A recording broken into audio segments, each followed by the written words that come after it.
this video is for people who are interested in the XR kite from Core. There's a couple of different versions. We currently have closeout kites in the XR7. We have new kites in the XR8 and the new XR Pro. So I'm just going to kind of talk about how these kites fit into kind of the industry-wide kite models that are out there, stuff like that. Yeah, so in general, the XR series is considered a high-efficiency performance kite. Lots of D-power, lots of range, lots of efficiency in that kite, which gives you those huge jumps, incredible upwind ability, and all that stuff. The reason it has all these things is it has a very stiff sail to it that encompasses 5 struts. So you have the leading edge of the kite, and then you have 1, 2, 3, 4, 5 struts across the canopy that keep that canopy really stiff. So 5 struts and more were very popular way back in the beginning of kiteboarding. They used to put tons of struts on kites, like 9 or 10 struts even. But the weight of the struts, weigh down the kite. So the industry's kind of shifted where you have, 0 strut kites for foiling, 1 strut kites for foiling and crossover twin tipping, 3 strut kites, which are kind of an all-around kite for foiling / wave riding / twin tipping, and then 5 strut kites, which are considered free ride kites for twin tipping. And that's because they just sit at the edge of the window for the upwind ability. They don't drift very well because they sit at the edge of the window, so not real great for surf riding, not real great for foil riding, but excellent for free ride twin tip. Good upwind, lots of jumping ability, and then awesome for all your free ride tricks. Jumping big, transitions, back rolls, front rolls, railies, that kind of stuff. It's incredible.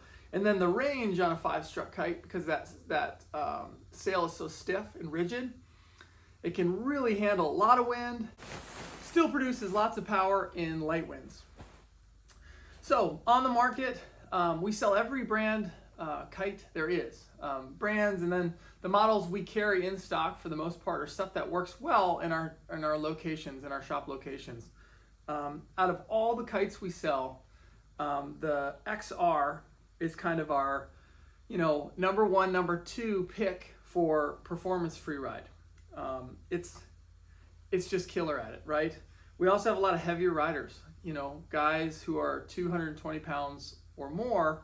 That 5 strut has enough stiffness in the sail so that when they really load up and go, even in light winds, that kite can handle that load and still be really efficient and not garbage bag. When the wind picks up, if there's a lot of load on that kite, like a 3 strut or a 1 strut, they can bow tie in the air, or they can just jellyfish with a heavier rider, even a normal size rider if the winds are high enough. The XR is made for that kind of stuff. So holds that stiffness, holds that structure, and you're good to go.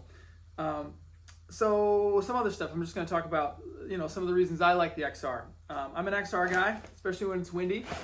I like jumping high. I like to feel safe on the water when I'm out there.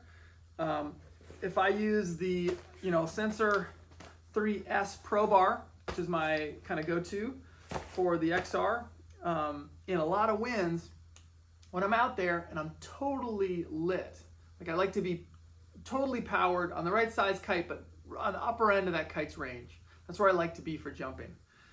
In that situation on an XR with a sensor bar, if I pull in the bar, I feel a lot of power and I feel a lot of pull. I feel all of it.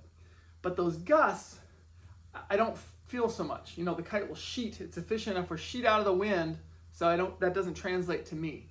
So while I'm riding and I'm powered up and the bar's maybe halfway out, I can comfortably sheet out the bar as much as I need to get that nice angle upwind so I can keep jumping. You jump, do your stuff, land, and then cut back upwind. The faster that kite goes upwind in gusty conditions, the more jumping you can do, or the more tricks you can do. And that's kind of the deal. So the other thing is, because you can go out in winds that are right at the ragged edge of being overpowered and still feel comfortable and confident, you can hold that edge to just the right moment to jump. On a kite, on another kite, like a three strut kite, say, you're out in those kind of conditions and you're edging against the wind and it's kind of doing this, and you're dropping your butt, so your back's not straight and you're low, kind of, with the bar way too far out. just to control your edge on that power, because all that power is being translated through the bar. When you go to load and pop, you don't get it right at the right moment. You can half your jump height that way. So it's not all about jump height. These kites are also really well behaved in the air because of all the reasons we're talking about. You know, they like to stay powered, and they're kind of, you know, right where you leave them in the air. The bar pressure is medium, so you can feel them when they're flying around. You're not going to lose it, like on some of these surf kites where it has really light bar pressure. Yeah, and then the pricing is high. I mean, you know, it used to be Core kites were the most expensive. They're not anymore, not even close, but they're still up there. You know, you can expect to pay $1,600 to $2,000 for a kite. But this is an XR8 right here. This is the current year XR. Because they're on a 2-year cycle, they're very durable. You know, Core is known for the durability. They hold their value really well in the used market. So, you know, we recommend changing kites every 2 years. So, you know, you buy an XR8 this season, and then in 2 years you sell it. Usually you can get about 70 to 80% of what you paid for it back, as long as you don't totally tear it up. And I hear that all the time from people. It's like, well, I'm just getting into kiting, I'm going to just buy used stuff. And that's fine. We sell used equipment. The issue is you kind of get on that used train instead of recouping the money you put in on new equipment and staying on really good, high performance, safe equipment the whole time. So I'll just walk you through it. Let's say you buy a brand new XR8 12 meter, this one right here. This is going to cost about $1,900 bucks. Okay, so let's just say $2,000. You spend $2,000 on this kite, brand new. You ride it for 2 years. You never have any issues with it. It's super safe. The performance is second to none. It's fantastic. After those 2 years, you're going to sell it, and let's say you get 80% of that money back. Okay, that's going to be $400 off. So you're going to get around $1,600. Take that $1,600 and put it into a brand new XR8 12 meter right here. So your cost of kiteboarding was $200 per year on the best equipment ever. So the first buy is tough, money-wise. But then, I mean, it's actually pretty cheap per year. And that's even, 80%, you may get more than that out of it at the end of the year. But the trade-off is never having an issue on the beach because you're on new equipment, and then having the best possible time when the wind's up. You guys are all kiters, you're all wind people, you know, you drive down to the club or you get to your local spot, pump up, the wind's blowing. You know, you get a lot of days on the water, but you know, it's not that many days. You don't get 300 days on the water. And if you do get 300 days, there's a lot of those days that are kind of in between, right? Let's make the most of those days when it's perfect. Make sure your gear is not leaking. Make sure you don't have any issues. You know, you can make it back upwind and come in. It's worth the performance. So that's my 2 cents.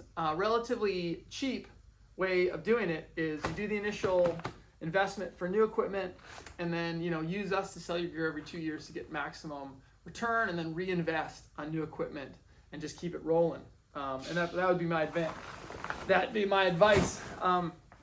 So the Pro Series kite, yeah, this is an XR7. So new XR8, this is the XR7. These are on closeout. They're brand new, but 20% off, I think, right now, 20% off price on those. The XR Pro, this little yellow tag here, this is actually a piece of Alula, which is a Canadian, yeah, right here, Alula. This is a Canadian product. It's really light, super strong, replacement for Dacron.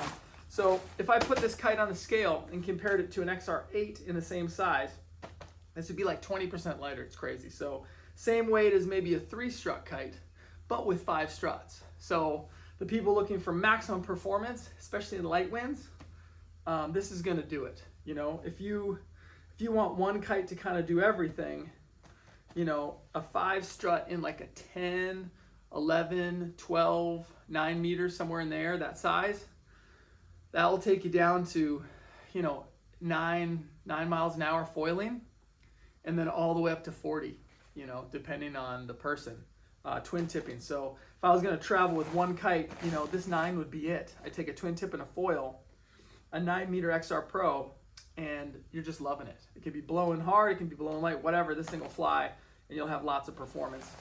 And that's kind of the deal. So pro kites in general are very expensive, definitely pegged on the performance side, so not for everybody, not for newbies really. It doesn't mean you can't fly one. It's just like maybe not worth the price, for somebody who's brand new to the sport. But then again, I mean, I've been on them. They're awesome. They're absolutely fantastic. So we have all the stuff in stock. If you guys have more questions, feel free to comment below in this video, or you can shoot us email, sales@houstonkiteboarding.com or sales@pacificnorthsports.com at our Washington store, or give us a call at 281-508-6485. My name is Phil Midler. Happy to help you guys out.